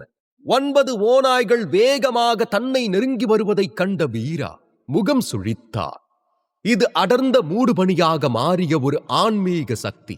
அது மட்டுமல்லாமல் சகோதரர்கள் இருவரும் இந்த அடர்ந்த புகையினுள் மறைந்திருந்தனர். இது அவர்களின் வேகத்தையும் வலிமையையும் பெரிதும் மேம்படுத்தியது. ஓநாயை விட மூடுபனியில் மறைந்திருக்கும் சகோதரர்களை கண்டுபிடிப்பதே வீராவுக்கு முக்கியமாகப்பட்டது. இதை நினைத்தபடி வீரா கண்களை மூடினான். மனிதனுக்கு கண்கள், காதுகள், மூக்கு, நாக்கு, தோல் மற்றும் உணர்வு என 6 புலன்கள் உள்ளன. முதல் 5 புலன்களை நாம் அனுபவிக்கிறோம். அதாவது பார்வை, வாசனை, சுவை, கேட்டல் மற்றும் தொடுதல். அதே நேரத்தில் உணர்வு என்பது மிகவும் புரிந்து கொள்ள முடியாத விஷயமாக இருந்தது. ஒரு நபர் இந்த புலன்களில் ஒன்றை இழந்தால் மற்றவற்றின் திறன் அதிகரிக்கும். உதாரணமாக, ஒரு பார்வையற்றவரின் தொடுதல் மற்றும் கேட்கும் உணர்வு ஒரு சராசரி மனிதனை விட மிக அதிகமாக இருக்கும். அவர்களின் வலிமை கூட அதிகரிக்கும். இதுவே ஒருவர் கேட்கும் திறனை இழந்தால் அவரது கண்களின் திறன் அதிகரிக்கிறது. அதாவது எதிராளியின் உதட்டசைவை படிப்பது. இது சாதாரண மக்களால் கற்றுக்கொள்ள முடியாத ஒன்று. இங்கோ கருப்பு மற்றும் வெள்ளை புகை மூட்டத்தில் வீராவின் செவிப்புலன் மற்றும் பார்வை இரண்டுமே பயனற்றதாக இருந்தது. எனவே இப்போது அவன் தனது உணர்வை மட்டுமே நம்பியிருக்க முடியும்.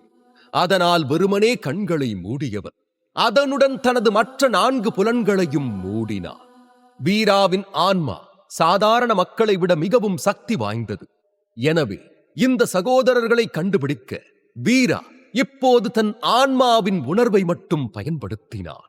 அதே நேரம் கருப்பு மற்றும் வெள்ளை புகையாலான 9 ஓநாய்களும் வீராவின் முன் தோன்றின. வீரா இன்னும் கண்களை மூடிக்கொண்டு அவர்களின் அசைவுகளை உணர முயன்று கொண்டிருந்தார். அப்போது சரியாக வீராவின் உடலிலிருந்து ஆன்மாவின் சக்தி வெளியேறி அவனை சுற்றி ஒரு வட்டத்தை உருவாக்கியது. இந்த வட்டத்திற்குள் வீரா இதற்கு முன்பு கவனிக்காத பல விஷயங்களை கவனிக்க முடிந்தது. இப்போது அவனை சுற்றி சீரற்ற தரை, சிதறிக் கிடக்கும் மெல்லிய மணல், சிறிய புற்கள் கூட கீழே வளர்ந்திருந்தன. மங்கலான மூடுபனியில் உணர்வின் மூலம் இதை பார்த்ததும் வீராவுக்கு பரவசமாக இருந்தது. இருப்பினும் இந்த சிறப்பு உணர்வை அனுபவிக்க இப்போது அவனுக்கு நேரமில்லை. இந்த 9 புகை ஓநாய்களும் வீராவின் வட்டத்துக்குள் நுழைந்தது. ஆனால் நுழைந்த நொடியே அவர்களின் இருப்பிடத்தை வீரா கண்டுபிடித்து விட்டார். உண்மையில் அந்த 2 சகோதரர்களும் புகையால் உருவான 2 ஓநாய்களின் உருவில் அவனின் முன்னாலேயே இருந்தனர். மேலும் அவர்கள் இருவர் கைகளிலும் கத்தி இருந்தது. இந்த முறை அந்த இருவரும் தங்கள் அதிகபட்ச தாக்குதலால் தன்னை கொல்ல தயாராகிவிட்டது வீராவுக்கு புரிந்தது. அடுத்து என்ன நடக்கும்? இந்த சகோதரர்களை வீரா வெல்வான் அல்லது வேறு யாராவது தலையிட்டு வீராவை காப்பாற்றுவார்களா? தெரிந்து கொள்ள புகை மூட்டத்தின் நடுவில் சிக்கிய வீரா ஆன்மீக சக்தியால் தன்னை சுற்றி ஒரு வட்டத்தை உருவாக்கி இருந்தார். வட்டத்தினுள் நுழைந்த மாயை ஓநாய்களையும் எலும்புக்கூடு சகோதரர்களையும் வீராவால் எளிதாக அடையாளம் காண முடிந்தது. மேலும் சகோதரர்கள் வைத்திருந்த கத்திகள் சாதாரண ஆயுதங்கள் அல்ல. வீராவின் உடல் ஆன்மீக ஆயுதம் போல வலிமையானதாக இருந்தாலும் கூட அவனால் அவற்றை தாங்க முடியாது. அந்த கத்தியால் வீரா இறக்காவிட்டாலும் பலத்த காயமடைவார். அதே நேரம் தனது ஆன்மீக உணர்வின் மீது தான் சிறந்த கட்டுப்பாட்டை பெற்றதால் சகோதரர்கள் இருவருக்கும் தன்னை காயப்படுத்த எந்த வாய்ப்பும் இருக்கக்கூடாது என்று நம்பினார். எதிர்பார்த்தது போல அவர்கள் இருவரும் தன் அருகே வந்ததும் வீரா சட்டென கண்களை திறந்து வலது பக்கம் நகர்ந்து கருப்பு மண்டையோட்டின் தாக்குதலை தவிர்த்தார். அதே நேரத்தில் அவனது வலது கை வேகமாக நகர்ந்தது. அதிலிருந்த வாயுவேக கத்தி வெளியே வந்து வீராவை சுற்றி வேகமாக சுழலத் தொடங்கியது. அது வீராவை ஒரு சுற்று சுற்றி முடித்ததும் விரைவாக கருப்பு மண்டையோட்டை நோக்கி நகர்ந்தது. வீரா தங்கள் நிலையை கண்டுபிடிப்பான் என்று கருப்பு மண்டையோடு எதிர்பார்த்திருக்கவில்லை. எனவேதான் அவன் வீராவுக்கு அருகில் ஓடி வந்தான். ஆனால் இப்போது வீரா தப்பித்த பிறகு அவனது உடலை அவனால் கட்டுப்படுத்த முடியவில்லை. அதே நேரம் தன்னை நோக்கி வரும் கத்தியை பார்த்தவன் அதை தடுக்க எண்ணி தன் கையிலிருந்த கத்தியை உயர்த்தினான். கருப்பு மண்டையோட்டின் கையிலிருந்த கத்தி ஒரு உயர்தர மரண ஆயுதம். அதை வெள்ளை மண்டையோட்டின் கையிலிருந்த கத்தியுடன் இணைக்க முடியும். ஒன்றாக பயன்படுத்தும் போது அவற்றின் சக்தி ஆன்மீக தர ஆயுதத்தின் சக்திக்கு ஒப்பிடத்தக்கது. மேலும் கருப்பு மண்டையோடு தன்னால் வீராவின் கத்தியை தடுக்க முடியும் என்ற நம்பிக்கையுடன் இருந்தான். ஆனால் விரைவிலேயே தான் எவ்வளவு பெரிய தவறு Uploaded by Dino on service. செய்தோம் என்பதை கருப்பு மண்டையோடு உணர்ந்தார். கருப்பு மண்டையோட்டின் கத்தியை வாயுவேக கத்தி வெறும் மெழுகை போல சுலபமாக வெட்டி வீசியது. அதன் பிறகும் வாயுவேக கத்தி நிற்கவில்லை. ஒரே நொடியில் கருப்பு மண்டையோட்டின் கழுத்தை துளைத்து உடனடியாக அவனை கொன்றது. மூடுபனியின் மாயையில் கூட வீரா தன்னை எப்படி கண்டறிந்தான்? அவனுடைய கத்தி எப்படி இவ்வளவு கூர்மையாக இருக்க முடியும் என்ற கேள்விகளா குழப்பத்தோடும் ஆச்சரியத்தோடுமே கருப்பு மண்டையோடு இறந்து போனார். அதே நேரம் அவன் சரிவதைக் கண்ட வெள்ளை மண்டையோடு அதிர்ந்தான். தம்பி என்று கத்தியவன் கண்கள் கோபத்தால் சிவந்தன. வீரா மீது ஆவேசமாக தாக்குதல்களை பொழிய வந்தான். ஆனால் வீரா ஏற்கனவே தனது உணர்வு மூலமாக வெள்ளை மண்டையோட்டின் தந்திரத்தை புரிந்து கொண்டான். எனவே அவனது தாக்குதல்களை எளிதில் தவிர்த்தான். தனது தாக்குதல்கள் தோல்வி அடைவதைக் கண்ட வெள்ளை மண்டையோடு அடர்ந்த மூடுபனியில் ஒளிந்து கொள்ள வீராவிடமிருந்து விலகிச் செல்ல தொடங்கினான். என்ன ஓட பாக்குறியா என்று வீரா சத்தமாக சிரித்தான். பின் சட்டென அவனது புருவங்களுக்கு இடையிலிருந்து ஒரு நீண்ட முள் வெளிப்பட்டு வெள்ளை மண்டையோட்டின் தலையை துளைத்தது. என்று கத்திய வெள்ளை மண்டையோடு திடீரென தனது தலையில் உணர்ந்த கூர்மையான வலியால் கீழே விழுந்து முனக ஆரம்பித்தார். அதைத் தொடர்ந்து அவன் எதிர்வினை ஆற்றுவதற்குள் வாயுவேக கத்தி விரைந்து வந்து வெள்ளை மண்டையோட்டின் கழுத்தை அவனது உடலிலிருந்து வெட்டி வீசியது. எலும்புக்கூட்டு சகோதரர்கள் இருவரும் அடுத்தடுத்து இறந்து போயினர். இருவரும் இறந்தவுடன் அவர்களின் உடலில் இருந்த ஆன்மீக சக்தி மெல்ல சிதறியது. இதனால் அவர்கள் உருவாக்கிய கருப்பு மற்றும் வெள்ளை புகையும் மெதுவாக மறைந்து போனது. தனது குழுவுடன் அருகில் நின்று கொண்டிருந்த யாழரசு பதட்டத்துடன் அந்த புகையையே பார்த்துக் கொண்டிருந்தார். அந்த மூடுபனிக்குள் வீரா எலும்புக்கூட்டு சகோதரர்களுடன் சண்டையிடுவதை அவன் அறிவான். வீராவின் வலிமையை எண்ணி யாழரசு மிகவும் நம்பிக்கையுடன் இருந்த போதிலும் அநாகத சக்கரத்திற்கும் ருத்ர மகாவீர வீரருக்கும் உள்ள வித்தியாசம் மிகப் பெரியது. அர்த்த மகாவீர வீரனான யாழரசு கூட ஒரு ருத்ர மகாவீர வீரருடன் சண்டையிட முடியாது. இதில் வீரா எப்படி 2 ருத்ர மகாவீர வீரர்களை தனியாக எதிர்த்து போராட முடியும் என்று அவன் ஒவ்வொரு நொடியும் பதட்டத்துடன் நின்று கொண்டிருந்தான். புகை முழுவதுமாக நீங்கியதும் அங்கே வீராவின் உருவத்தையும் தரையில் கிடந்த சகோதரர்களின் சடலங்களையும் கண்ட யாழரசு விழி விரித்தான். வீரா, உனக்கு ஒண்ணு இல்லையே என்று வீராவை மீண்டும் நெருங்கி வந்து முன்னும் பின்னும் ஆராய்ந்த பிறகே யாழரசு நிம்மதி மூச்சை விட்டார். அற்புதம் வீரா, நம்பவே முடியல. இன்னைக்கு நீ எவ்வளவு பெரிய சாதனையை செஞ்சிருக்க தெரியுமா? யாராலையும் நினைச்சு கூட பார்க்க முடியாத அற்புதங்களை செய்யவே நீ பிறந்திருக்க என்ற யாழரசு தன் உணர்ச்சிகளை கட்டுப்படுத்த முடியவில்லை. மகிழ்ச்சியில் துள்ளி குதித்துக் கொண்டிருந்தான். வீராவின் வலிமை உண்மையில் மிக பெரியதாக இருந்தது. அர்த்த மகாவீர வீரனாக இருந்த போதிலும் தன்னால் வீராவை எதிர்கொள்ள முடியாது என்பதை யாழரசு உணர்ந்தார். இது ஏற்க கடினமாக இருந்தாலும் இதை யாழரசால் மறுக்க முடியவில்லை. எலும்புக்கூடு சகோதரர்களின் உடல்கள் தரையில் கிடந்தன. அதே நேரத்தில் வீரா அமைதியாக தனது இடத்தில் நின்றான். இந்த காட்சியை கண்டதும் கார்த்திக்கின் ஆன்மா நடுங்கியது. அவன் கத்த முயன்றான். ஆனால் அவன் வாயிலிருந்து எந்த சத்தமும் வரவில்லை. அவன் கால்கள் நடுங்குவதை உணர்ந்தான். ஒரு அடி நகரக்கூட அவனுக்கு தைரியம் இல்லை. வீரா குனிந்து 2 சகோதரர்களின் உடல்களுக்கு அருகில் கிடந்த 2 கத்திகளை எடுத்தான். பின்னர் கார்த்திக்கை பார்த்துக் கொண்டே அவன் அருகில் செல்ல ஆரம்பித்தான். வீரா தன்னை நோக்கி வருவதைக் கண்டதும் கார்த்திக்கின் கண்களில் பீதி தெரிந்தது. அவன் பயத்துடன் பின்வாங்க முயற்சிக்கும் போது தடுமாறி கீழே விழுந்தார். பாரு, என் பக்கத்துல வராத என்ற கார்த்திக் தனது கைகளை தரையில் ஊன்றிக்கொண்டு நகர மறுத்த கால்களை இழுத்துக்கொண்டு தன் உடலை பின்னுக்கு தள்ளினான். என்னாச்சு? ஏன் பின்னாடி போற? நீ என்ன கொல்ல நினைச்சல, இப்ப என்ன? வா, வந்து என்ன கொல்லு. என்னாச்சு? இப்ப உன்னோட அந்த சின்னவரை நீ சந்தோஷப்படுத்த நினைக்கலையா என்று நக்கலாக கேட்ட வீரா கார்த்திக்கை ஏளனமாக பார்த்தபடி மெல்ல அவன் அருகில் சென்றார். பாரு, நான் வேணும்னு செய்யல, எனக்கு இப்படி செய்யவும் பிடிக்கல. அந்த அந்த அந்த பைத்தியக்கார சாகித்யாதான் இப்படி செய்ய சொல்லி எனக்கு உத்தரவு போட்டான். வீரா, தயவு செஞ்சு என்ன போக விட்டு என்று கார்த்திக் அழுதபடி தன் உயிருக்காக கெஞ்சிக் கொண்டிருந்தான். நீ பொற்கதிர் குழுவோட சீடன்கிறதுனால மட்டும்தான் உன்னை முன்னாடியே போக விட்ட. அதனால மட்டும்தான் உனக்கு உயிர் பிச்சையும் தந்த. ஆனா உன் பேராசையால நீ திரும்ப திரும்ப என்ன கொல்ல முயற்சிப்ப. நானும் உன்னை மன்னிச்சு போக விட்டுக்கிட்டே இருப்பேன்னு நினைச்சியா என்று வீரா தன் கையில் இருந்த கத்தியை சுழற்றிக் கொண்டே கேட்டான். ஐயோ, நான் தப்பு செஞ்சிட்டேன் தான். புத்தி கெட்டு போய் தெரியாம பண்ணிட்டேன். தயவு செஞ்சு என்ன மன்னிச்சிரு.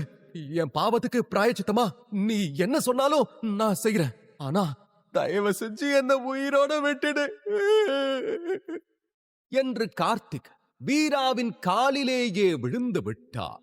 கார்த்திக் காலிலேயே விழுந்து விட்டதை பார்த்த வீரா அவனுக்காக பரிதாபப்பட்டான். வீரா கொலையாளி அல்ல, இளவரசன். இயல்பிலேயே மக்களிடம் அதீத இரக்கம் காட்டுவான். ஆனால் சுந்தர தேசத்திலும் ஆதிசக்தி ஆசிரமத்திலும் அவன் அனுபவித்த அனுபவங்களே எதிரியை சமாளிக்க நல்ல எளிமையான வழி, அவர்களை முற்றிலும் அழிப்பதுதான் என்று அவனுக்கு கற்றுக் கொடுத்திருந்தன. ஆனால் இப்போது கார்த்திக்கிற்காக இறக்கப்பட்டார். இது நல்ல யோசனை இல்லைதான்.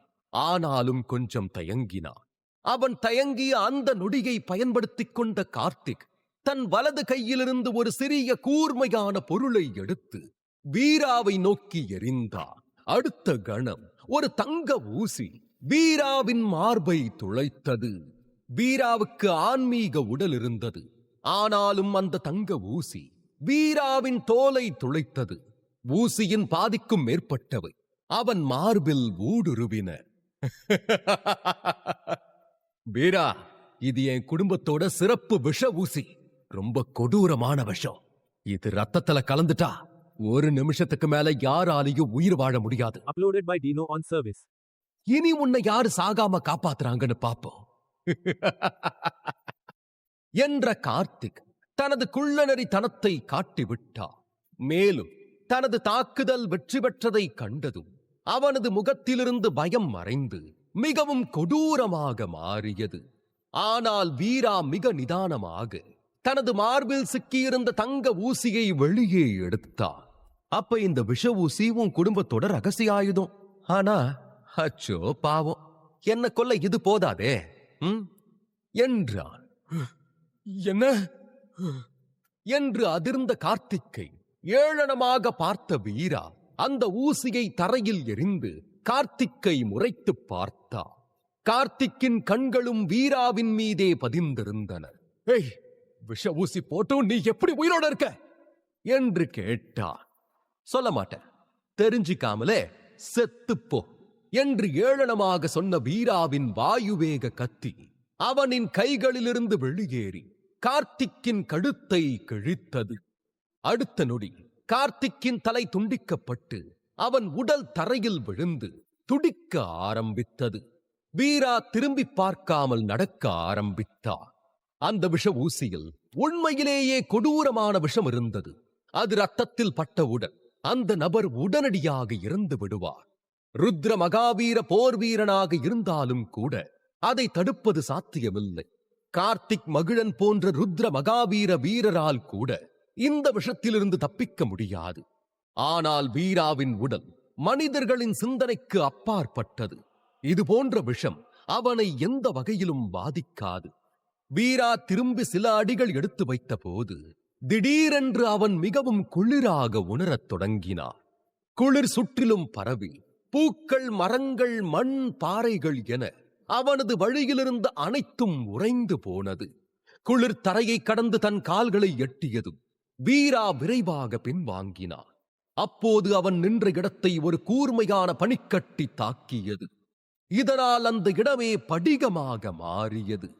வீரா அதை தவிர்த்திருக்காவிட்டால் அந்த பனிக்கட்டி வீராவின் உடலை துளைத்திருக்க வாய்ப்பு இருந்தது. அதே நேரம் வீராவின் முன்னால் இருந்த அனைத்து மரங்களும் வெண்மையான பனியால் மூடப்பட்டிருந்தன. இந்த காட்சியை பார்த்த வீராவின் புருவங்கள் சுருங்கின. அவனது வாயிலிருந்து ஒரே ஒரு பெயர் மட்டுமே வந்தது, இடும்பன்.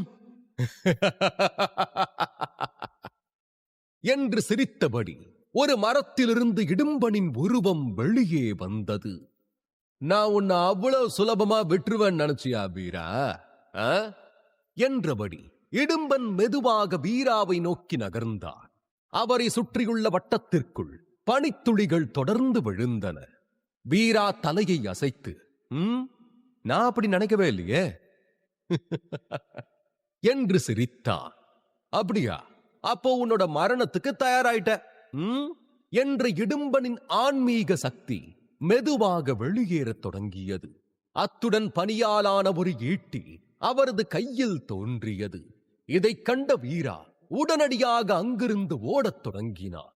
இடும்பன் ஒரு சக்தி வாய்ந்த ருத்ர மகாவீர போர் வீரன். அவர் தனது அர்ஜுன சக்கரத்தை எழுப்பி உள்ளார்.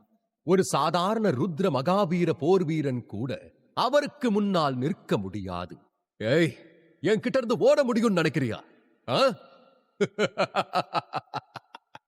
என்ற இடும்பனின் முகத்தில் கிண்டலான புன்னகை இருந்தது. அவரும் வீராவை பிடிக்க ஓடினார். அவர் ஒவ்வொரு அடி எடுத்து வைக்கும் போதும் தரை பனிக்கட்டியாக மாறிட அது இடும்பனின் வேகத்தை இன்னும் அதிகரித்தது. இடும்பனின் வேகம் ஒரு குறிப்பிட்ட வரம்பை எட்டியதும் அவர் தன் கையிலிருந்த பனி ஈட்டியை வீராவை நோக்கி வீசினார். பின்னாலிருந்து வந்த ஆபத்தை உணர்ந்த வீரா பனி ஈட்டியை தவிர்க்க தன்னால் முடிந்த அனைத்தையும் செய்தான். ஆனால் ஈட்டி அவனை விட வேகமாக நகர்ந்தது.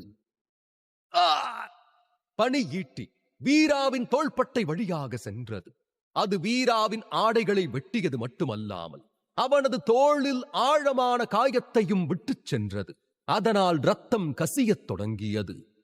ஒரு நடுத்தர நிலை ருத்ர மகாவீர வீரனுடைய சக்தி இவ்வளோ பயங்கரமானதா என்று வீரா வியந்தான். அவன் நிச்சயமாக சக்தி வாய்ந்தவனாகிவிட்டான். ஆனால் எல்லாவற்றுக்கும் ஒரு எல்லை உண்டே. இடும்பனை போன்ற சிறந்த வீரர்களுடன் அவன் தொடர்ந்து மோதினான். ஒரு கட்டத்தில் அவனது சக்தியும் அவனை கைவிடலாம். அடுத்து என்ன நடக்கும்? வீரா இடும்பனுடன் சண்டையிடுவானா அல்லது ஓடிடுவானா? வீராவை கொல்லும் நோக்கத்துடன் வந்த இடும்பனிடமிருந்து வீராவை காப்பாற்றப் போவது யார்? அவனுக்குள் இருக்கும் சக்தி மீண்டும் வெளிவருமா? தெரிந்து கொள்ள தொடர்ந்து கேளுங்கள். இந்த எபிசோட் உங்களுக்கு பிடிச்சிருந்தா அந்த வீடியோக்கு ஒரு லைக் பட்டன் கொடுங்க. இந்த மாதிரி தொடர்ந்து வீடியோஸ்க்கு நம்ம சேனலை சப்ஸ்கிரைப் பண்ணிக்கோங்க. தேங்க்யூ.